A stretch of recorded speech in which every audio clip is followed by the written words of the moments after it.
Pagkatapos ang balitang sangkot sa hiwalayan ni Catherine Bernardo at Daniel Padilla ang kapamilya actress na si Jillian Vicencio, marami agad ang nag-react dito para ipagtanggol ang aktres.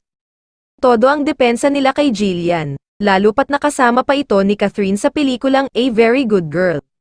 Katunayan, maganda pa ang naging bonding ni Catherine at Jillian habang nagpo-promote sila ng kanilang movie. Wala ring napansing moment of awkwardness sa dalawa noong time na iyon na break na pala ang magkasintahan. Pilit namang ikin-o-connect ang naging paglilinaw na ito ni Jillian kay Andrea Brillantes na hanggang ngayon ay patuloy na napuputakti ng mga basher. Nananatiling tahimik pa rin siya sa pagkakadawit sa issue bilang third party umano sa hiwalayan ng Katniel. Maging ng mga showbiz insider, ito raw ang panahon na dapat ay magsalita na rin si Andrea sa nabanggit na issue lalo pat nakakasira ito sa kanya.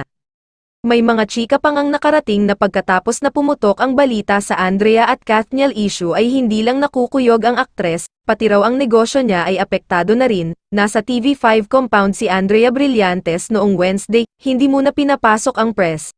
Inuna munang palabasin si Andrea hindi dahil ayaw siyang ipakiusap, kundi dahil masikip sa hallway, dahil ang dami niyang kasama at bukod sa mga kasama, may mga bodyguards din siya.